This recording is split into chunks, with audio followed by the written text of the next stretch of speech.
విశ్వాసము లేకుండా దేవునికి ఇష్టడైనట అసాధ్యము. దేవుని యొద్దకు వచ్చేవాడు ఆయన ఉన్నాడనియు తను వెతుకు వారికి ఫలము దయచేవాడనియు నమ్మవలెను కదా. హల్లెలూయా. మమ్మకిగా ప్రేమించే మా ప్రియ పరలోకపు తండ్రి, మీకు వందనాలు స్తుతిస్తోత్రాలు చెల్లించుకుంటూ నీ కృపలో విశ్వాసము లేకుండా నీకు ఇష్టంలో మేము కాలేమయ్యా. అయ్యా నీ దగ్గరికి వస్తున్నామే కానీ అటువంటి విశ్వాసం నాలో మాలో సన్నగిలిందేమో. ఒక విధంగా మమ్మల్ని దయతో క్షమించి విశ్వాసంలో మిమ్మల్ని అయ్యా ఫలింప చేయమని పెంపొందించమని నన్ను మమ్మల్ని మీకు అప్పగించుకుంటూ మా ముందు విశ్వాస వీరుల జాబితా ఉంచావు. మరి వానాడు ఆవిడ విశ్వాసం ఏం పొందుకున్నారో ఈ రాత్రి కాల సమయం కూడా పొందుకునే కృప దయచేయమని యేసునామమున తండ్రి, ఆమేన్. ఉదయకాలం నేను హబక్కు గ్రంథంలో ఆ మొత్తం కాకుండా ఒక్క మాట తీసుకున్నాను. నీతిమంతుల విశ్వాసం మూలంగా బ్రతుకుతాడు. ఇక్కడ సాయంకాలం దేవుడికి వాక్యం చదువుతుంది, విశ్వాసము లేకుండా దేవునికి ఇష్టడై ఉండట అసాధ్యము. ఒకసారి జ్ఞాపకం చేసుకోండి. మనల్ని ఏమంటారు? ప్రార్థనా పనులు అంటారు, వీళ్ళు ప్రార్థన వాళ్ళు అంటారు, వీళ్ళు విశ్వాసులు అంటారు. కానీ అటువంటి విశ్వాసులైన మనము దేవుడి పట్ల దేవుని దగ్గరికి వచ్చిన వాడు దేవుడి విశ్వాసం చూపించకపోతే అది దేవుడికి ఇష్టం లేని కార్యంగా ఉంటుంది. మనందరానికి ఎందుకు వస్తున్నాం? దేవుడు ఒక కార్యం జరిగించాలని, ఏదో ఒక అద్భుతం జరిగించాలని, లేదా నీ కుటుంబం కోసం ఏదో అనుకునే వస్తున్నారు. మీరు చాలామంది సంఘంలో చేరని వచ్చే దానికే విశ్వాసంలో ప్రభువా నాకు ఉద్యోగము, ప్రభువా నా కొడుకు పెళ్లి చేయి, ప్రభువా నా వ్యాపారం బాగుండాలి, ప్రభువా అని అంటే కానీ ఎవరైనా నా విశ్వాసంతో ప్రభువా ఆత్మీయంగా నేను ఎదగాలి, ఆత్మీయంగా నేను ఫలించాలి అని అడిగిన వాళ్ళు ఎవరు ఉన్నారా? సంఘంలోకి వచ్చి అనారోగ్యంగా ఉంది, బలహీనలుగా ఉన్నాం, బలపరచని అనేవాళ్ళే. కానీ వ్యక్తిగతంగా ఆత్మీయంగా నేను ఫలించాలి, విశ్వాసంలో ఎదగాలి, ప్రభువా నా విశ్వాసం సన్నగిలిపోతుంది, శ్రమలు వచ్చినప్పుడు కష్టం వచ్చినప్పుడు అయ్యా నా విశ్వాసం కోల్పోతున్నాను, నీ వైపు చూడలేకపోతున్నాను. కాబట్టి ఏ పరిస్థితిలో ఉన్నా నా విశ్వాసం కదల్చబడకుండా, ఏ పరిస్థితిలో ఉన్నా నీ యందు పరిపూర్ణ నమ్మకం నాలో కలిగించి ప్రభువా అని అలా ఎవరైనా అడిగారు? ఎప్పుడు ప్రార్థన చేశారా? చేయకపోతే చెయ్యండి. ఎందుకో తెలుసా? విశ్వాసమైంది విశ్వాసం లేకపోతే అది మనకి వ్యర్థమే. క్రియలు లేని బాబు ఎటు చూస్తున్నావు? నా ఇంట్లో చూడు ఎక్కడ చూస్తున్నాము. విశ్వాసం అని చెప్పుకొని దేవుని విశ్వాసం లేకపోతే మన వ్యక్తి జీవితము వ్యర్థమైపోద్ది. ఉదాహరణకి యాయేలు కుమార్తె చనిపోయినప్పుడు, యాయేలు కుమార్తె చావడానికి సిద్ధంగా ఉన్నప్పుడు యేసు ప్రభువు తండ్రి వచ్చి అయ్యా నా కుమార్తె చావడానికి సిద్ధముగా ఉంది, దయచేసి నువ్వు రా ప్రభువా అంటే యేసు ప్రభు కొంచెం ఆలస్యం చేస్తున్నారు మార్గ మధ్యలో. వెంటనే వెళ్తూ ఉన్నప్పుడే యాయేలు పని వాళ్ళు వచ్చి నీ కుమార్తె చనిపోయింది అన్నారు. ఆయన దగ్గరికి వచ్చే పాటికి బ్రతికే ఉంది, కొన ఊపిరితో ఉందనుకోండి, ఆయన వచ్చుంటే అయిపోయింది. కానీ ఆయన వచ్చే లోపే పాప చనిపోయింది. వెంటనే దేవుడు అన్నాడు, నువ్వు నమ్మిక మాత్రం ఉంచు, నీ కుమార్తె బతుకుతుంది అన్నాడు. వెంటనే యాయేలు అన్నాడు, అపనమ్మకం కలగకుండా నన్ను కాపాడు స్వామి అన్నాడంటే కుమార్తె చనిపోయింది, కానీ చనిపోయిన దాన్ని కూడా లేపగలిగిన దేవుడు నువ్వని నీ పట్ల విశ్వాసంగా ఉండే కృప నాకు దయచేయి ప్రభువా అన్నాడు యాయేలు. ఎవరు తెలుసా? ఒక అన్యుడికి అంత విశ్వాసం ఉంటే నీకు నాకు ఎంత విశ్వాసం ఉండాలి?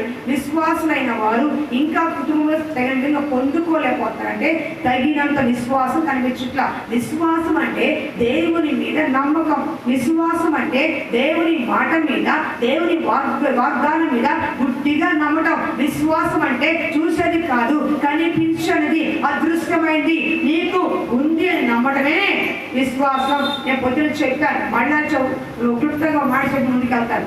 అబ్రహాంకి దాసీలు ఆస్తిపాస్తి ఉంది, కానీ అబ్రహాము ఈ సంతానాన్ని లెక్కించడానికి విస్తారంగా చేస్తానన్న వాడికి ఒక్క కొడుకు కూతురు కూడా లేదు. కానీ శరీరం ముడతబడిపోతుంది, శారా గర్భమేమో ఋతుక్రమం ఆగిపోయింది, స్త్రీ ధర్మం నిలిచిపోయింది, శారా శరీరం ముడతబడిపోతుంది, అబ్రహాం శరీరం ముడతబడిపోతుంది.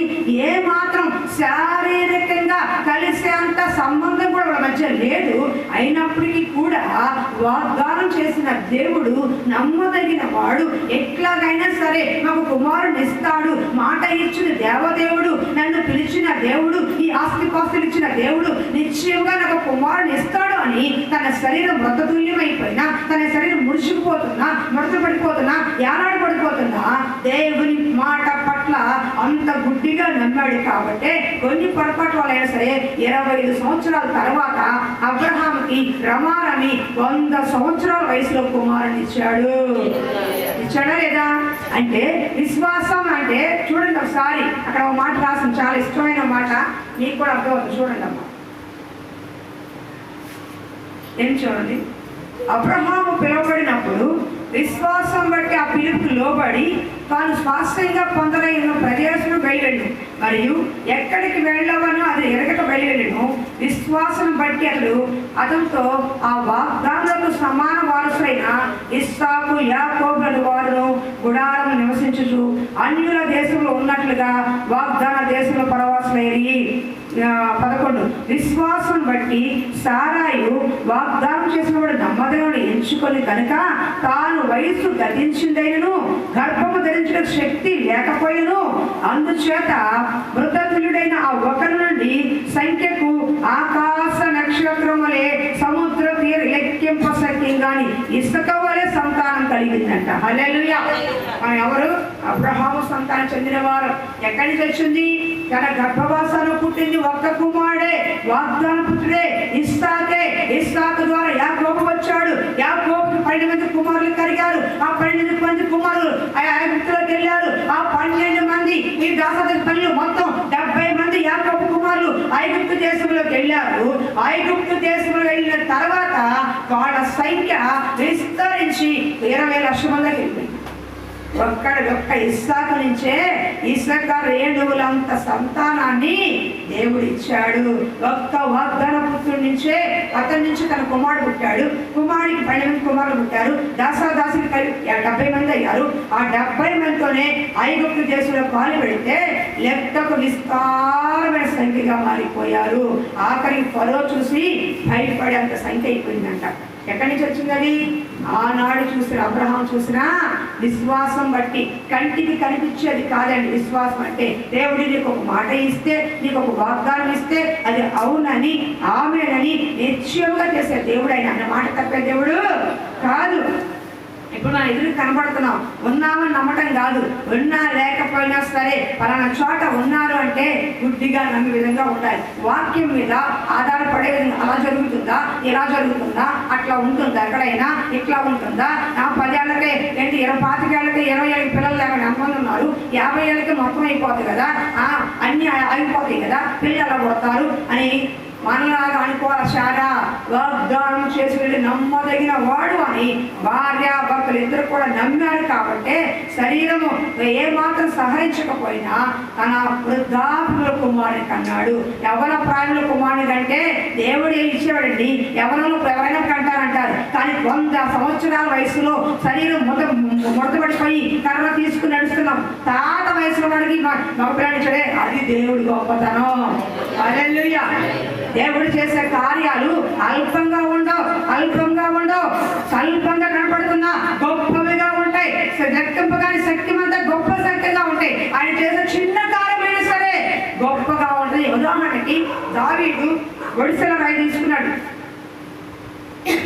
గొల్లియతను కొట్టడానికి. గొల్లియత్ దగ్గర ఈటే, బల్లెము, కట్టె, ఆయుధాలు ఉన్నాయి. కానీ దావీదు దగ్గర ఒక్క కొండ రాయి, ఇంత చిన్న గుడికి రాయి పెట్టుకుని ఏసి కేకలేసి కొట్టాడంతే. కొట్టంగా ఏమైపోయింది? పడిపోయాడు. ఎందుకని? నా పక్షాన దేవుడున్నాడు. ఎవడి గొల్లియాతు అని దేవుడి మీద నమ్మకంతో, దేవుడి మీద విశ్వాసంతో, దేవుడి కొన్ని పౌరుషంగా నిలబడాడు కాబట్టి గొల్లియాతుని చంపగలిగాడు. ఈ రోజు విశ్వాసం అంటే దేవుడు ఉన్నాడు మందిరానికి కనుక కాదు. నీ శ్రమ వచ్చినప్పుడు, నీ కష్టం వచ్చినప్పుడు, పరిస్థితులన్నీ కూడా మారిపోయినప్పుడు, పరిస్థితులన్నీ కూడా తిరగబడినప్పుడు కూడా నా దేవుడు దీంట్లో తప్పిస్తాడు, నా దేవుడు దీంట్లో విడిపిస్తాడు, నా దేవుడి శ్రమించను ఎవరెక్కడి నుంచి నమ్ముతావే అదే విశ్వాసము.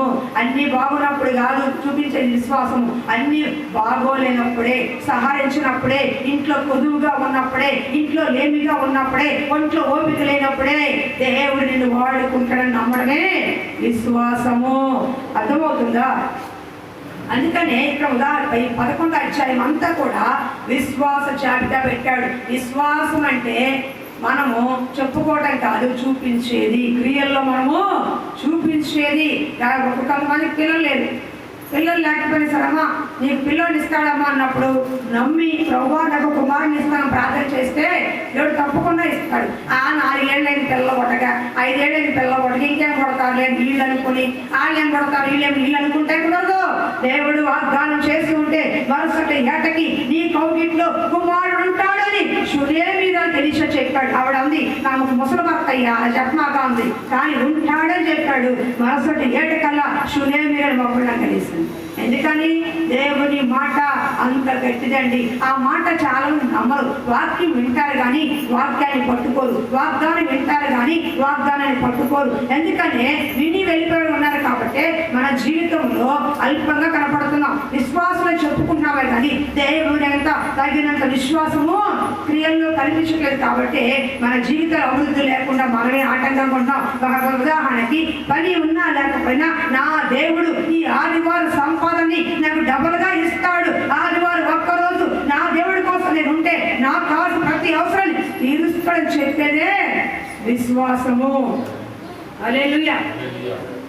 ఎరిక్ లిడిల్ అని పరుగుల పందెంలో బాగా పరిగెత్తేవాడు.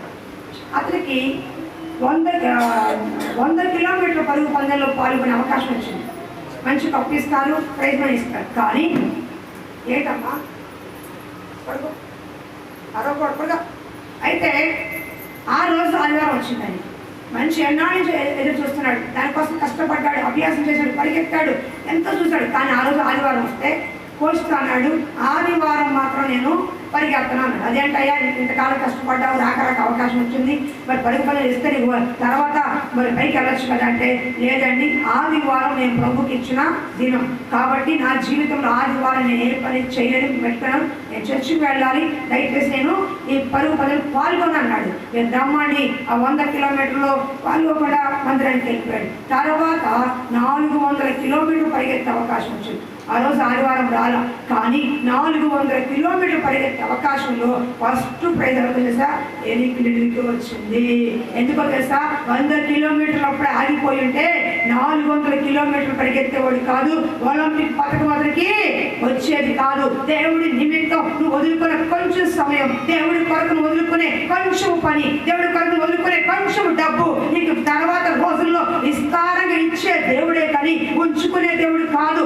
అప్పు ఇచ్చావా అనేక క్షణానికి నీకు ఇచ్చేవాడికి వస్తాడే కానీ అలా తీసుకునే దేవుడు నా దేవుడు కాదు. నువ్వేమి విత్తుతావు అది కోసుకుంటావే తప్ప దేవుడి దగ్గర ఎప్పుడు కూడా మానవ అల్పమైన బుద్ధితో అల్పమైన వాడు ఇది లేకపోతే ఎట్లాగా, అది లేకపోతే ఎట్లాగా, ఈ రోజు అయిపోతే ఎట్లాగా, వాడొస్తే ఏం చెప్పని అల్పమైన మానవ వాళ్ళు వేస్తారు. కానీ దేవుడు నిమిత్తం దేవుడి కొరకు ఏమి వచ్చినా ఏం జరిగినా నా ఇంట్లో బియ్యం ఉన్నా పప్పు ఉన్నా లేకపోయినా నా దేవుడి కొరకు నేను నిలబడతాను, నా దేవుడే నన్ను చూసుకుంటాను విశ్వాసం అడగం ఉందా? ఎంతమందికి ఉంది? లేదు. కాబట్టి మీరు చాలా వరకు ఆర్థికంగా అభివృద్ధి పొందలేకపోతున్నారు. దేవుడి కొరకు ఏమి వదులుకుంటారో దానికి రెట్టింపు మీకు ఇస్తాడే కానీ తక్కువగా మిమ్మల్ని ఎప్పుడు చూడు. దేవుడికి ఇచ్చే సమయం, దేవుడికి ఇచ్చే ప్రార్థన, దేవుడికి ఇచ్చే కానుక, దేవుడికి ఇచ్చే మీరు ఇచ్చిన శ్రమ ఏది కూడా మీ దగ్గర వ్యర్థంగా తీసుకునేవాడు కాదు. మనుషులు ఎంత చేసినా నాకేం పెట్టావంటారు, ఎంత చూసినా నన్నేం చూసే ఉంటారు, కన్నా బిడ్డలే నా పెట్టావులే నా దేశావులే అని తెప్పుపడిచే రోజులు ఈ రోజులు. కానీ దేవుడికి కొంచెం అల్పమైన నువ్వు దేవుడి వరకు వదులుకుంటే నీకు విస్తారమైన ఆశీర్వాదం పక్కనే ఉంచుతాడు. అది విశ్వాసం అండి. జార్జి ముల్లర్ గారు 2000 మంది అనాథాశ్రమాలు పిల్లలు వేస్తున్నాడు. ఆయనకి అప్పుడే ఫండ్స్ కూడా ఏం లేవు, ఎవరు ఇస్తే తీసుకోవడం లేకపోతే లేదు.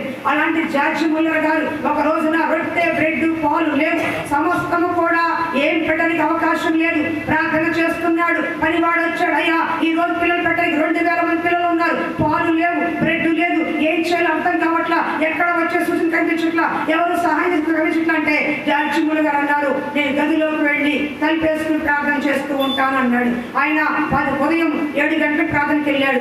8 అయిపోయింది, 9 అయిపోయింది, పాలు ఇచ్చే టైం పిల్లలకి ఆ అంకుల్ పాలు అంటున్నాడు. చాలా పిల్లలు కానీ వస్తాయి అంటున్నాడు. మళ్ళా వచ్చాడు, గది తలుపు తెరవలా, 10 అయింది, 11 అయింది, 12 అయిపోతుంది. ఆయన ప్రార్థన గదిలోనే ఉన్నాడు, బయట మాత్రం ఏమీ కనిపించట్లా. 12:30 సమయంలో ఒక లారీ వచ్చి ఆగింది. ఆ లారీ నిండా మంచి పెళ్లి విందుకు సంబంధించిన అనేక ఆహార పదార్థాలని వాళ్ళు అంటున్నారు, అయ్యా మేము ఇక్కడ దగ్గరలో ఉన్న పెళ్లికి వచ్చాము, ఆ పెళ్లి వ్యవస్థలో ఒక పెద్దానికి అనుకోకుండా ఆ పెళ్లి బంధువులు ఒక ఆయన చనిపోయాడు కాబట్టి ఆ వివాహము క్యాన్సిల్ అయిపోయింది. ఈ ఆహార పదార్థాలన్నీ కూడా కొన్ని వేల మంది 100 మంది తినే ఆహార పదార్థాలు వేస్ట్ అయిపోతుంది. ఎవరికి ఇవ్వాలంటే పలానా చోట జార్జి ముల్లర్ గారి అనాథాశ్రమం ఉంది, అక్కడికి వెళ్ళని చెప్తే ఇవో 50 కిలోమీటర్లు వెనక్కి తీసుకొచ్చి ఇక్కడ వెళుతున్నామండి అని ఎంత విస్తారమైన మంచి రుచికరమైన భోజనం రాబట్టి దింపెళ్ళిపోయారంట. ఒక ప్రార్థనా గదిలో విశ్వాసంతో కన్నీటితో జార్జి ముల్లర్ గారు ప్రార్థన చేస్తున్నారు కాబట్టి ఆలస్యమైన 12:30 కల్లా పాలు బ్రెడ్ ఇచ్చే రోజు కంటే మంచి చికెన్ బిర్యానీ రోజు వచ్చినాడు. అది విశ్వాసం. ఎందుకో తెలుసా? ఆయన చేస్తున్న ప్రార్థన ఏంటి? ప్రభువా పసిపిల్లలు నువ్వు ఎలా ఇస్తావో నాకు తెలీదు, ఆహారం వరకు దయచేయి, నువ్వు ఇచ్చే దేవుడు అని ఆయన కన్నీరు ముందు గదిలో ప్రార్థన చేస్తున్నాడు. 12:30 కల్లా జవాబు వచ్చింది. అదండి విశ్వాసం.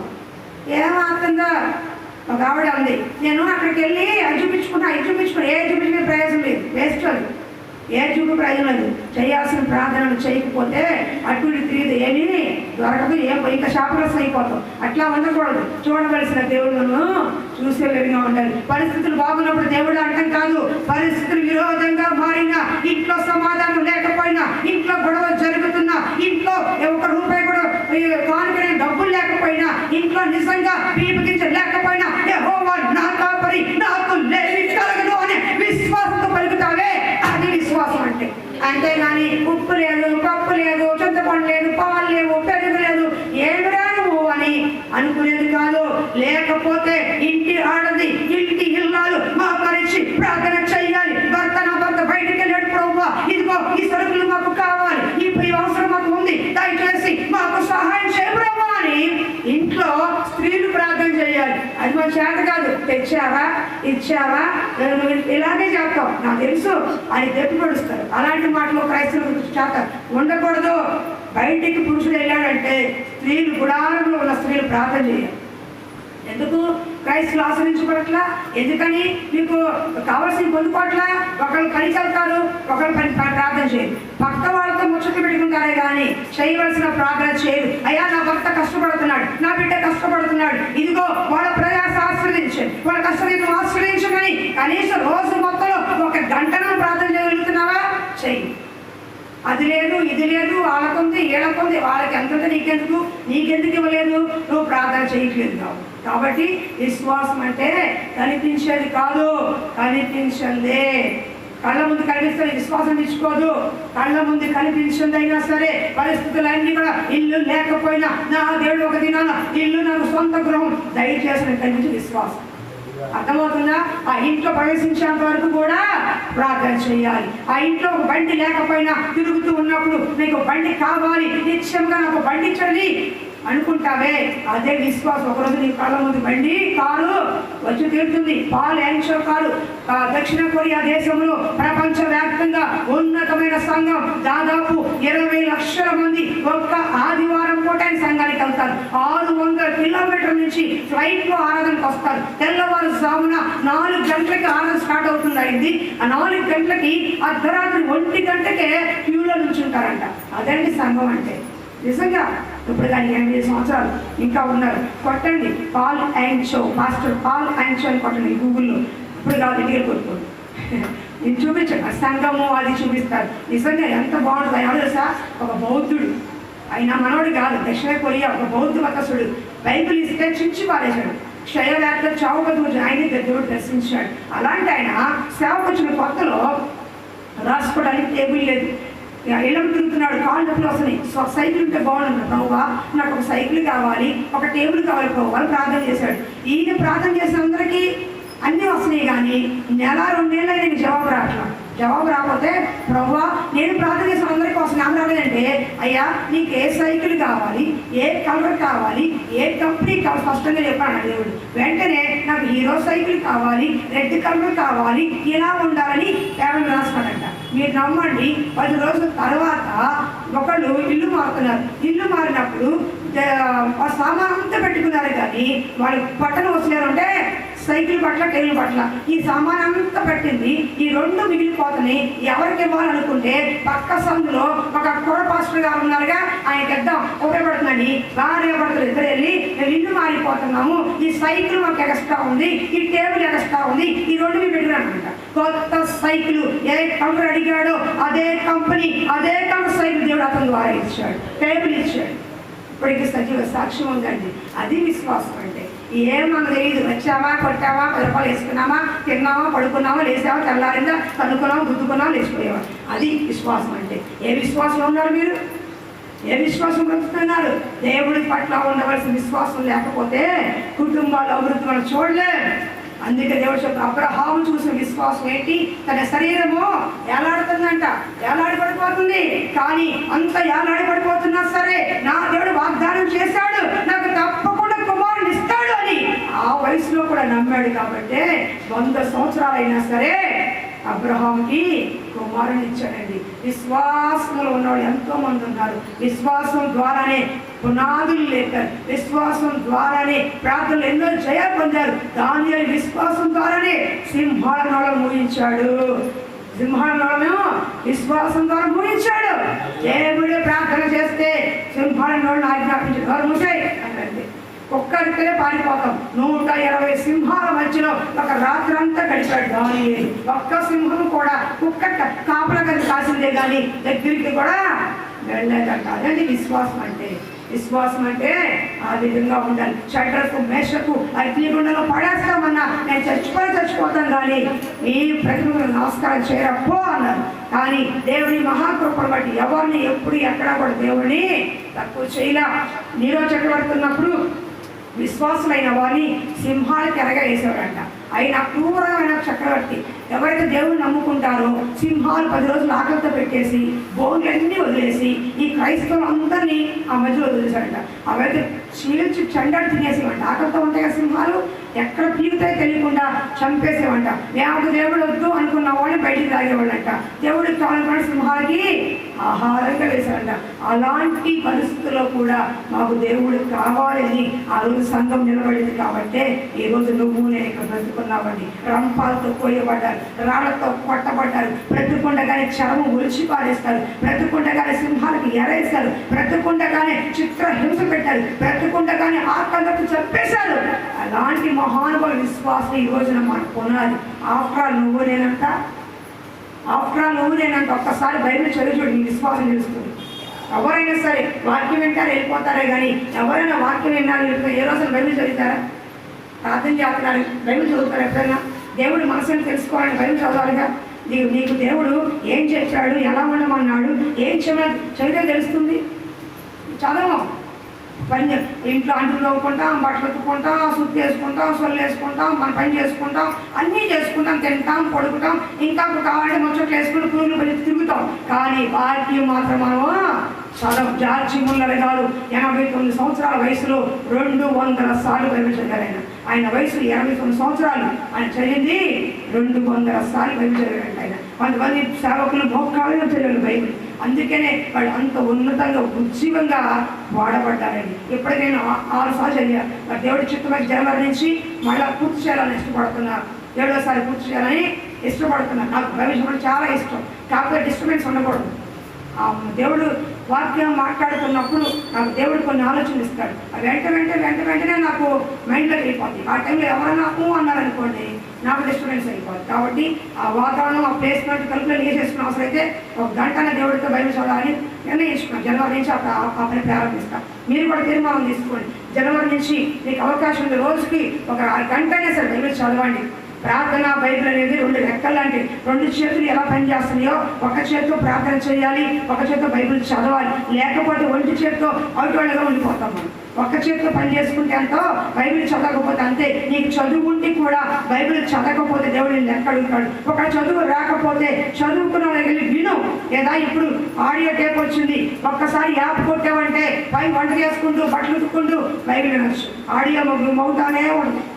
నీ బైబిల్ ఆడియో మోగుతానే ఉంది. పని చేసుకుంటూ వంట చేసుకుంటూ ఎక్కడున్నా సరే ఆ బైబిల్ వినొచ్చు నువ్వు. వినగా వినటం వలన విశ్వాసం కలుగుతుంది. రహాబు వేస్తాండి, రహాబు వేస్తే కానీ దేవుడికి భయపడింది, మనుషులకు భయపడింది. అలాంటి వేస్తాయి కూడా ఎరుకపట్టు దేవుడు వారు వెళ్ళినప్పుడు నీ దేవుడు ఈ ఎరుకపట్టని ఇస్తాడు అని వాళ్ళకి చెప్పింది. ఎవరు చెప్పింది? వాళ్ళకి చెప్పింది. విశ్వాసం యెహోషువ 2:10 ఉంటుంది. నిశ్చయముగా ఈ పట్టణం దేవుడు మీకు ఇస్తాడయ్యా. దేవుడు మీకు ఏం చేశాడో, ఎన్ని జయించాడో మాకు తెలుసు. ఆ మాటలు వింటే మా గుండెలు కరిగిపోతాయని రాజుకు భయపడలా, మనుషులకు భయపడలా, అధికారులకు భయపడలా. కానీ ఒక రాహాబు యేసయ్య ఉండి దేవునికి భయపడింది కాబట్టి తన కుటుంబం తన విశ్వాసం ద్వారా దేవుడు రక్షించాడు. తను మాత్రమే కాదు, తన అన్నదమ్ముల్ని తల్లిదండ్రులు కూడా తను రక్షించుకోగలిగింది. ఎప్పుడు ఎరుకపట్టడానికి రాలా, ఇంకా యుద్ధం చేయలా, కానీ చేయక ముందే అంటుంది నిశ్చయంగా ఈ ఎరుక మీదే దేవుడు మీకు ఇచ్చేసాడు పో అన్నట్టు మాట్లాడింది. ఎలా వచ్చింది? దీంట్లో వలన విశ్వాసం కలిగింది. ఇశ్రాయేల్ ప్రజలు ఇతర రాజులకి ఏం చేశారో వాళ్ళ పక్షాన దేవుడు హివ్వీయులని, యెబూసీయులని, కానానీయులని ఎలా యుద్ధం చేశారో వాళ్ళు వింది. వింటాం వాళ్ళు ఏమొచ్చింది? విశ్వాసం వచ్చింది. ఈ రోజున వాక్యం వింటున్నాం. ఎంతమంది విశ్వాసంగా ఉంది మాటలు? వాక్యం ప్రతి ఆదివారం వింటారు, ప్రతిసారి వింటారు, టీవీలో వింటారు. ఎంతమంది విశ్వాసంతో బ్రతుకుతున్నారండి? వాక్యం వింటాం దేవుడికి కావాల్సింది. విన్న వాక్యాన్ని మీ హృదయంలో ఎంతవరకు బలపరుచుకున్నారు? మాట అర్థమవుతుందా? ఇప్పుడు మీ పిల్లలు ఉన్నారనుకోండి, చూడండి అమ్మ, పిల్లలు ఉన్నారనుకోండి, అరే ఇది తప్పురా, ఇది ఒప్పురా, ఇది చెయ్యొద్దురా అంటారు. వింటారు. వింటం వల్ల వాళ్ళకి ఏం ఉపయోగం? నీ మాట విని దాని ప్రకారం చేస్తే నీకు సంతోషం.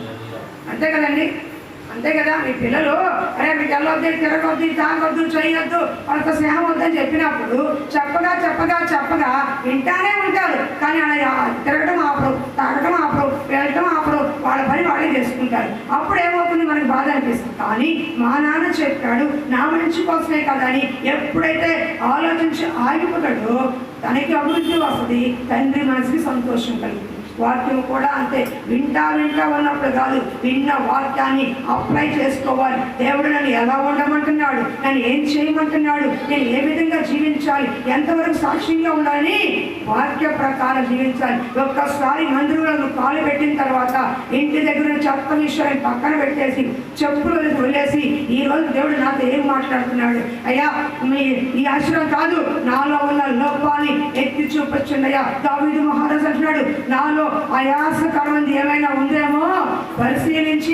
పరీక్షించి చూడయ్యా.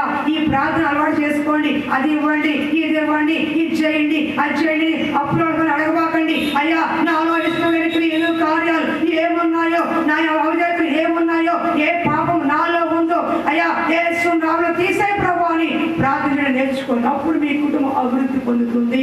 మొట్టమొదటిగా మీకు అడ్డుగా ఉన్న పంటను తీసేసుకోవాలి. ప్రార్థన చేస్తున్నప్పుడే నాకు, నీకు, నీ కుటుంబానికి, నీ ఆత్మీయ జీవితానికి, సంఘ జీవితానికి అడ్డుగా ఉన్న కార్యాలు ఏమున్నాయో తీసి పెట్టి అప్పుడు ప్రార్థన చేస్తే అది నీకు ఆశీర్వాదం.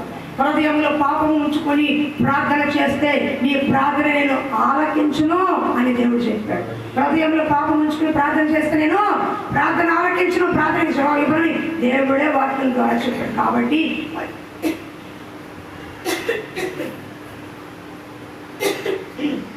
ఫస్ట్ మోకరించినప్పుడు ప్రభువా నా ఉదయంలో మన పొరపాట్లు ఏం అడ్డుగా ఉన్నాయో, నా కుటుంబానికి ఆశ్రయం రాకుండా ఏ పాపం నాకు అడ్డుగా ఉందో తీసేటయ్యా. ఆ రాయి పొర్లించి ఉండగా దేవుడికి వచ్చాడు. అలాగే నీ కుటుంబంలో అడ్డుగా ఉన్న రాయి నువ్వు తీయగలిగితే, నీ హృదయంలో అడ్డుగా ఉన్న రాయి నువ్వు తీయగలిగితే, నీ ఆత్మీయ జీవితానికి అడ్డుగా ఉన్న రాయి నువ్వు తీసేయగలిగితే అప్పుడు నీ ఆశీర్వాదాన్ని ఎవరు ఆపలేదు. ప్రార్థన అండి ఎంతసేపు కూడా చేసే ప్రార్థన. ఆడి మారాలి, ఇది మారాలి, ఇది కావాలి, అది కావాలి, ఉద్యోగం, వ్యాపారం, ఇల్లు, పొలం అన్నీ అడుగుతారు. కానీ ఏ రోజన్నా అయ్యా నా జీవితం లోకంలో నశించుకోకూడదయ్యా, నేను చనిపోతే నిత్య జీవులో ఉండాలయ్యా, అయ్యా పరిశుద్ధపరచయ్యా, నా నోటిని, నా కళ్ళని, నా శరీరాన్ని పరిశుద్ధపరచయ్యా అని ఏ రోజు ప్రార్థన చేసే అవకాశం ఉంది? అలాంటి జాగ్రత్త, అలాంటివి మనం చేయాలి. అందుకే మన అభివృద్ధి అక్కడ తగ్గిపోతుంది. ప్రార్థనలో ఎన్నో రకాలు ఉన్నాయి, ఎన్నో రకాలు. పశ్చాత్తాప ప్రార్థన, అవసరం నుంచి ప్రార్థన, దేవుడు దింపే ప్రార్థన. ఏలియా అగ్ని దింపేశాడు. ఏలియా ప్రార్థన చేస్తే పైనుండి అగ్ని దింపేశాడు దేవుడు. అలాంటి ఎన్నో గొప్ప గొప్ప ప్రార్థనలు. సొలొమోను ప్రార్థన చేస్తే మహిమని దిగుతాడు. మనం ప్రార్థన చేస్తే ఏం దిగుతుంది? సాతాను ఆత్మ దిగుతుంది, దురాత్మ దిగుతుంది. అట్లా ఉండొద్దు. దేవుని యందు విశ్వాసంతో ప్రార్థించండి. హృదయంలో పాపం ఏమిటో తీసి పక్కన పడేయండి. ఈ రోజు ప్రార్థన చేయడం కాదు, ఎప్పుడు నీ హృదయంలో పాపం అనేది ఉండకూడదు. పాపం ఉంచుకొని ప్రార్థన చేస్తే ఆ ప్రార్థన దేవుడు అంగీకరించడు అన్న విషయాన్ని జ్ఞాపకం చేసుకోండి. ఎందుకంటే హృదయాన్ని పరిశీలించే దేవుడు, విశ్వాసం కర్తయుడు. ఆయన్ని కొనసాగిస్తూ మనం ముందున్న పరుగు పందెంలో ఆయన వైపు చూడాలి తప్ప గురి గమ్యం లేకుండా ఎలా పడితే అలా జీవించే క్రైస్తవులు మనకొద్దు. విశ్వాసమే చెప్పుకుంటున్నాం. విశ్వాసంతో నడవండి, విశ్వాసంలో ఎదగండి, విశ్వాసంలో ఫలించండి. నమ్మకం సన్నగిలిపోతుంది. పరిస్థితులు చూస్తే దేవుడి మందిరానికి వెళ్ళాలనిపించట్లా. పరిస్థితులు చూస్తే దేవుడి మీదకి ఆయాసం వస్తుంది. పరిస్థితులు చూస్తే దేవుడికి వ్యతిరేకంగా వెళ్ళిపోతున్నప్పుడు ప్రభువా నన్ను బలహీనపరచొద్దయ్యా. నేను ఎప్పుడు ఈ సేవలో ప్రార్థన నేర్చుకున్నానండి. ప్రభువా ఈ సేవకు చావు బ్రతుకు వచ్చాను.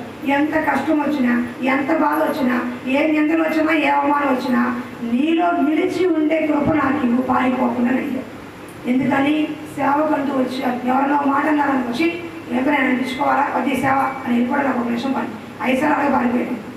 5 సార్లు అలాగే పారిపోయాను. నాకు సేవ ఇస్తే నా పాస్టర్ మాట అన్నారని నన్ను అంటావా ఈ సేవ పో అని వదిలేసి వెళ్ళిపోయా. కానీ ఎప్పుడైతే దేవుడు నన్ను తిప్పాడో, సత్యం విడిపించిందో, ఇదే బలిపీఠం దగ్గర ఇదిగా ఆ సంఘంలో బలిపీఠం దగ్గర ఏడ్చి ప్రార్థన చేశా.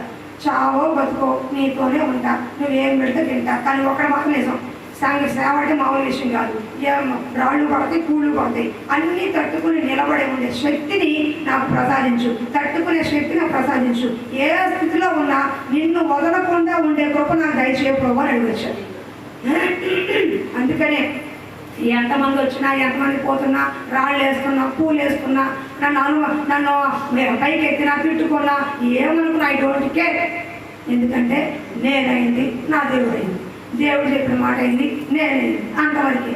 వ్యక్తిగతంగా నేను కష్టం పెట్టుకుని, వ్యక్తిగతంగా మిమ్మల్ని సాధించి, వ్యక్తిగతంగా మీరు ఏమైనా నష్టాన్ని కోరుకుంటే నేను ముందు నాకు తప్పిదో అవుతున్నాను. అంతేగాని సేవకురాల స్థానంలో, ఆత్మీయ తల్లి స్థానంలో, దేవుడి కావలి స్థానంలో హెచ్చరించు అన్నప్పుడు హెచ్చరిస్తున్నాను, బుద్ధి చెప్పాడు బుద్ధి చెప్తున్నాను, ఆశీర్వదించాడు ఆశీర్వదిస్తున్నాడు, వాగ్దానం చెప్పాడు. దేవుడు నా నోట ఏ మాట ఉంచాడో ఆ మాటనే సంఘానికి ప్రకటించే కావలి గత్తిని, పనిగత్తిని, మీకు పనిగత్తిని కాదు, నా దేవుడికి పనిగత్తిని, తర్వాతే మీకు.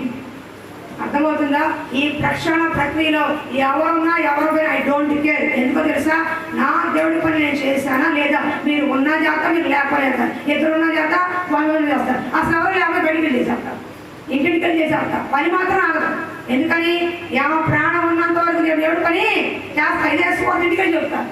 అమ్మ దేవుడిని నమ్ముకోండి, దేవుడు రక్షించుకోండి, ప్రార్థన చేసుకోండి అని ఇదే మాట క్రికెట్ చెప్తా. ఆగను. వాగ్వానాదము ఆగకూడదు. యుద్ధంలో ఒక్కసారి ఊదేమంటే యుద్ధంగా పూర్తయ్యేదాకా ఉండాల్సిందే. లేకపోతే ఏదో పడవ వచ్చి మనం లేపేస్తాయి. యుద్ధంలో ఉంటే ఆ పరాక్రమంలో అనుకోండి, ఏదో పడవ వచ్చి మనల్ని లేపేస్తుంది. సేవ కూడా అంతే. కొంచెం అదుపు తప్పిన, కొంచెం సాతానికి చోటు ఇచ్చిన, కొంచెం శారీరకంగా పడిపోయినా యుద్ధరంగాలే వస్తాయి. కాబట్టి దయచేసి విశ్వాసం అంటే కనిపించేది కాదు, దృష్టమైంది కాదు, అదృష్టమైంది. కాబట్టి విశ్వాసాన్ని పెంపొందించుకొని అడగండి, ప్రభు నా విశ్వాసం సరిపోవట్లేదయ్యా, నేను విశ్వాసంగా ఉన్నాను కానీ నా విశ్వాసం పనికి రావట్లేదయ్యా, అందుకే నా కుటుంబం అభివృద్ధి పొందలేకపోతున్నాము, అందుకే నేను సాధించలేకపోయానేమో, నా విశ్వాసాన్ని పెంపొందించయ్యా, నా విశ్వాసం నేను ఫలించాలయ్యా. క్రియలు లేని విశ్వాసము మృతము అన్నాడు. అంటే విశ్వాసం క్రియలో చూపించాలి. నాకు యేసయ్య అంటే ఇష్టం, నాకు యేసయ్య అంటే ఇష్టం చెప్పడం కాదు, ఆ ఇష్టాన్ని క్రియల్లో చూపించాలి. ఇప్పుడు భార్యాభర్తలు ఉన్నారనుకోండి, మా ఆవిడంటే చాలా ఇష్టం, మా ఆవిడంటే చాలా అంటే సరిపోయిందా? సరిపోద్దండి. ఏం చెప్పాలి? భర్త ఇంటికి రాగానే కాస్త మంచినీళ్ళు ఇచ్చో, టీ ఇచ్చో, కూర్చోబెట్టి ప్రేమగా ఇంకేమైనా పెట్టో, లేకపోతే చక్కగా ఇష్టకరమైన వంట చేసి కబురికి ఏమేమి వండమంటావని చేసి అని అడిగితే ఇష్టమైన భార్యగా ఉంటుంది. అదే భర్త భార్యని బానిసగా కాకుండా, అమ్మ నేను బయటికి వెళ్తా, నేను రమ్మంటావా, నీకు తీసుకురమ్మంటావా, నేను చేయమంటావా అని ఒకరొకరు అడుగున్నాడు అనుకోండి, వాళ్ళ వచ్చి ఏమన్నట్టు? ప్రేమ అన్నట్టు. ఇగో ఇద్దరు కలిసి భోజనం చేసే అలవాటు ఉందనుకోండి, ఒక పావు గంట అరగంట పర్వాల, మరీ ఎన్నిటి తినేవాడు కలిసి తిన్నాడు గ్యాస్ వచ్చేస్తుంది. అలా వద్దు. అర్థమవుతుందా? అలా ఉండదు. అంటే ఒకళ్ళ పట్ల ఒకళ్ళ ప్రేమ ఉందో ఎలా తెలుస్తుంది? నీ పట్ల ఆయన చూపిన క్రియల వల్ల, మాటల వల్ల, చేతల వల్ల తెలుస్తుంది. అంతే కదండి. ఎవరికైనా అంతే భార్య భర్తలు అంటే. అలాగే దేవుడి మీద నాకు ప్రేమ ఉంది, దేవుడు అంటే నాకు ప్రేమ అని చెప్పడం కాదు, ఆ ప్రేమ క్రియల్లో చూపించాలి. నీ ప్రార్థనలో, నువ్వు పడే శ్రమలో, నువ్వు విడిచే కన్నీరులో దేవుడు ఎంతగా హత్తుకున్నావో, దేవుడు ఎంతగా ప్రేమించావో, దేవుడు లేకపోతే ఎంత ఉండలని చూపించావో నువ్వు సమాజానికి చూపించాలి. అది ప్రేమ అంటే. అందుకే క్రియలు లేని విశ్వాసము మృతము. ప్రేమ ప్రేమ అని కాదు. నేను ఒకసారి చెప్పాను, మళ్ళీ చెప్తాను, త్వరగా ముందుకు చేస్తున్నాను, ఏం పర్వాలేదు. ఒక ఆయన కోటీశ్వరుడు, కారు ఇచ్చాడు, ₹1,00,000 ఇల్లు ఇచ్చాడు, అన్నీ ఇచ్చాడు. ఆవిడ మొహం ఎప్పుడు దిగాలుగా ఉంటుంది, సంతోషంగా అనిపించట్లా. అడిగాడంట, ₹1,00,000 ఇల్లు ఇచ్చాను, 20 లక్షల కారు ఇచ్చాను, 2-3 కార్లు ఉన్నాయి, నౌకర్లు ఉన్నారు, ఇల్లంతా నీదే కదా అంటే, నాకు ఏం చేసుకుంటాను, కనీసం నన్ను ప్రేమతో పలకరించట్లేదు అందంట. నా ప్రేమ నీకు కాదు అన్నమాట, ఈ మొత్తం నీకే, కానీ నా మనసు మాత్రం నీది కాదని అంట. ఏం చేసుకుంటావు? గోడతో కాపురం చేస్తా, డబ్బుతో కాపురం చేస్తా. అంటే మాట్లాడే మనిషి లేనప్పుడు ఎంతో ఏం ప్రయోజనం అండి? నువ్వు తెల్లారు లేస్తే నీ పని నీ పని నీ పని నీ పని అనుకుంటావు, కానీ దేవుడితో ఎప్పుడు మాట్లాడతావు? దేవుడితో ఎప్పుడు నిలబడతావు? దేవుడి మనసు ఎప్పుడు తెలుసుకుంటావు? దేవుడు ఎప్పుడు ప్రేమిస్తావు? దేవుడు చెప్పిన మాటలు ఎప్పుడు వింటావు? ఎక్కడ ఉంది? భార్యాభర్తలు ఎప్పుడు కూడా సమయం తీసుకుని మాట్లాడుకుంటే, పిల్లలు ఇలా ఉన్నారండి, పరిస్థితి ఇలా ఉందండి, కుటుంబం ఇలా ఉందండి, పని ఈ డబ్బులు ఎంత ఉన్నాయండి, ఇలా చేద్దాం అనుకుంటే వాళ్ళ మధ్య ప్రేమ, ఐక్యత, సమాధానం ఉండి ఒకరికొకరు అవగాహన చేసుకుని ఆ కుటుంబాన్ని బాగా మోస్తారు.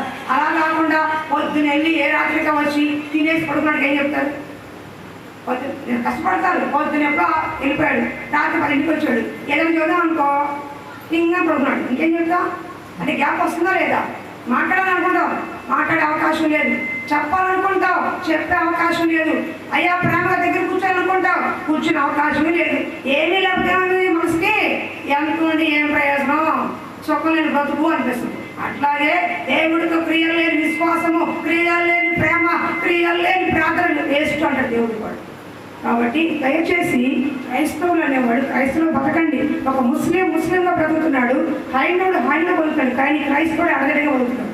క్రైస్తవులు అక్కడే అడగడిగా వచ్చేదామంటే నేను అనుకోవడం, కానీ క్రైస్తవులే సగం ఎక్కడ కాలు వేస్తాడు, సగం అక్కడ కాలు వేస్తాడు, సగం ఎక్కడ పెడతారు, సగం అక్కడ పెడతారు. అలా కాదు, పరిపూర్ణ విశ్వాసం అంటే ప్రభువా నువ్వే నా చిత్తం, నీవే నా బ్రతుకొని ఉండాలి, ఒకే భర్త, ఒకే తండ్రి, ఒకే సంఘం, విశ్వాసం.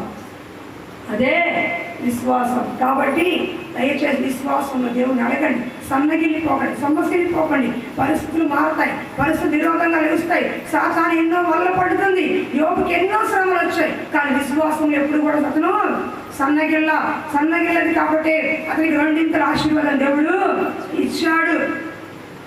అపవాది తీసుకొచ్చిన, విరోధం ప్రేమించిన, పరిస్థితులన్నీ అనుకూలించకపోయినా, పరిస్థితులన్నీ కూడా ఈ కొద్ది రోజులు పోతాని చెప్పినా సరే, నా దేవుడు ఈ స్థితిలో కూడా నన్ను నిలబెట్టగా దేవుడు నమ్మాలి. అది విశ్వాసం అంటే. అర్థమవుతుందా? డాక్టర్ దగ్గరికి వెళ్ళి అయ్యా నీకు అయిపోయింది, నీ పని అయిపోయింది పో అన్నాడు అనుకో, అయినా సరే అమ్మ నా పని అయిపోయిందంటే అమ్మ నాన్న ఎవరు కాదు, ఆ సమయంలో కూడా మోకరించాలని అంటే ఇచ్చిగా చెప్పాడు, యెషయా నీ సమయం అయిపోయింది, నీ ఇల్లు చక్కబెట్టుకో, నువ్వు చనిపోతున్నావు అని చెప్పగానే ఇచ్చిగా పెళ్ళానికి చెప్పలా, పిల్లలకి చెప్పలా, ఎవరికి చెప్పలా, గోడ కట్టు తిరిగి ప్రభువా నేను ఎట్లా ఉన్నాను జ్ఞాపకం చేసుకొని ఒక్క ప్రార్థన చేస్తే 15 సంవత్సరాలు ఆయుష్కరించాడు దేవుడు. అంటే బాగోన్నా బాగోపోయినా, ఇంట్లో ఉన్నా లేకపోయినా, ఎలా ఉన్నా, పక్కన తిట్టినా, ఎదురు తిట్టినా, భర్త కొట్టినా, భార్య తిట్టినా, భార్య కొట్టినా, ఎన్ని పరిస్థితులు దేవుడి మీద అనుకోవాలి. అంతేగాని వాళ్ళని చూసి వీళ్ళని చూసి మనం మందిరానికి మానేయకూడదు, వాళ్ళని చూసి వీళ్ళని చూసి మనం వెనక్కి వెళ్ళిపోకూడదు. విశ్వాసంతో పెంపొందించే దేవుని చూడాలి. ఎవరు చూడాలి? యేసుని చూస్తూ ఎల్లు. పేతురు నీళ్ళని నడుస్తాను అన్నాడు, రామయ్య అన్నాడు, చక్కగా యేసుని చూస్తాను సేపు బాగా నడిచాడు. ఎప్పుడైతే నీళ్ళని చూశాడో పడిపోయాడు. నువ్వు దేవుడిని చూసినంతసేపు, దేవుడి ప్రేమను చూసినంతసేపు, దేవుడి వాక్యాన్ని చూసి నువ్వు బాగానే ఉంటావు. ఎప్పుడైతే ఆ పక్కన ఈ పక్కన మనుషులు చూసావో వెంటనే కిందకి దిగజారిపోతావు. చూడవలసిన దేవుడిని చూడండి, వాక్యాన్ని చూడండి, వాగ్దానాన్ని చూడండి, ఈ శ్రమ కష్టం అన్నిట్లో కూడా దేని వైపు మొరపెట్టుకోండి. అప్పుడు దేవుడు మీకు మంచి మేలు చేసి నీ విశ్వాసాన్ని పెంపొందిస్తాడు. కాబట్టి విశ్వాసం అనేది అన్నీ బాగున్నప్పుడు చూపించేది కాదు. ఏమీ లేకపోయినా, బలహీనత వచ్చినా, శరీరం అంతా పడిపోయినా, ఏ స్థితిలో ఉన్నా, బాగున్నా బాగోపోయినా, రూపాయి ఉన్నా లేకపోయినా, కుటుంబ పరిస్థితులు విరోధంగా ఉన్నా, అసమాధానంగా ఉన్నా, అన్ని స్థితిగతుల్లో దేని వైపు చూచేదే విశ్వాసం అంటే. అలాంటి విశ్వాసాన్ని పెంపొందించుకోండి. ఒకసారి పరిస్థితులు తిరిగారిపోయినప్పుడు ఎందుకు ఈ ప్రార్థన, ఎందుకు ఈ మందిరం, ఎందుకు ఈ దేవుడు అనుకుంటాం. కానీ నేను ఒక మాట అందరికీ చెప్తున్నాను, ప్రాక్టికల్గా చెప్తున్నాను, నా తెలియగలుగుతాను. మీరు చేసిన పని దేవుడి మీద ఎందుకు నిలబెడతారు? కొన్ని కుటుంబాలను నేను చూస్తూ ఉంటాను. మాట్లాడుకునేది మీరు, మాట్లాడుకునేది మీరు, కలిసి తినేది మీరు, కలిసి తిరిగేది మీరు. కానీ ఆయాసం ఎవరి మీద అవుతుంది? ఆ మందిరానికి వెళ్ళకూడదు, దేవుడి దగ్గరికి వెళ్ళకూడదు, అక్కడికి వెళ్ళకూడదు. ఆయాసం ఎవరికి వస్తుంది? ఆయాసపడుతుంది అక్కడ మందిరం దగ్గర. పూసుకుంది మీరు, రాసుకుంది మీరు, తిరిగింది మీరు, కలిసింది మీరు. కిషోర్ బాబు, జాన్ బాబు కలిసి పొంగ తిరిగి అక్కడ ఏడి కనపడాల ఇక్కడ అంతా. తర్వాత ఏమైతే వాళ్ళిద్దరు కడమొహం అయితే రామ్ బాబు వెళ్ళిపోతారు అని అడిగాడు. నీడారు మధ్యలో ఎవరు? నేను చేసిన తప్పేంటి? అని తిరగమన్నా, తాగమన్నా, తీసుకోమన్నా. అంటే ఉదాహరణ చెప్తున్నా. అంటే విశ్వాసం అంటే అది కాదు. అన్ని అవసరం రాము గారు అంటారు, ఈ వారం ప్రార్థన కట్టకూడదు అనుకున్నాను అమ్మా, పరిస్థితులు బాగా అంటే పరిస్థితి బాగుంటుంది కడతారా? పరిస్థితి బాగుండి పెట్టేది కాదు. పరిస్థితి బాగోపోయినా, కుమారులు లోపడకపోయినా ఆ స్థితి ఒకరోజు దేవుడు మారుస్తాడు. ఒకరోజు నీ ప్రార్థన చేసినప్పుడు, కన్నీరు విడిచినప్పుడు నిశ్చయంగా ఇద్దరు బిడ్డలు బాగుంటారు అని చూపించేది విశ్వాసం. అర్థమవుతుందా? ఒక్కసారి అమ్మగారు సొమ్మసిల్లిపోతారు. నాకు చెప్తా ఉన్నప్పుడు నేను ధైర్యపరుస్తాను, అన్నా అలా వద్దు, దేవుడు ఇచ్చిన కృప అన్న ఎంతో మందికి లేదు, గృహకుడిగా మీ ఇంట్లో పెడుతున్నామన్న సొమ్మసిల్లిపోవద్దు. ఈ రోజు చేసే విత్తనం రేపు ఫలిస్తుందన్న, నిశ్చయంగా మారుతారన్న. ఎందుకు వాడు చేసే పొరపాటు దేవుడు నా అనుకుంటాం మనం అని ఆయన వ్యక్తిగతంగా ధైర్యం చెబుతూ ఉంటాను. సర్లేమ్మా వచ్చేవారం పెట్టి అన్నాడు. సర్లేమ్మా వచ్చేవారం అంటే ఏంటి? పరిస్థితులు విరోధంగా అయినప్పుడు, మనసు చికాకు వచ్చినప్పుడు, మనసు బాగోలేనప్పుడు ఆయాసపడేది ఎవరి మీద అంటే దేవుడి మీదే. తప్పు అది, మీరు చూసుకోండి. కానీ దేవుడి దగ్గరికి వచ్చినప్పుడు మాత్రం ఎప్పుడు ఆయాసపడకండి. అది మీకు మంచిది కాదు. మందిరానికి, దేవుడికి దవిస్తే నా మీద కూడా ఆయాసపడకండి. అది అంతకన్నా మంచిది కాదు. మీకోసం కడుపు కట్టుకుని ప్రార్థన చేసేవాడు, మీ మంచి చెప్పేవాడు, మీరు బాగుంటే సంతోషపడేవాడు, మాకేంటండి? కాబట్టి దయచేసి విశ్వాసంలో పెంపొందించండి, విశ్వాసంలో ఎదగండి. విశ్వాసం లేకపోతే దేవుడిని అడగండి, నిశ్చయంగా ఇస్తారు. నాకు కుమార్తెను దయచేసి ప్రభువా నీ కూతురిని అడగమను. నిత్యము మనసు ఎడగల నీ కూతుర్ని దేవుడు ఇస్తాడు. హల్లెలూయా. ఇప్పుడు ఇలా ప్రార్థన చేస్తుండగా అందరూ ఏకీభవిద్దాం. ఈ కొద్ది మాటలు దేవుడు దీవించును గాక.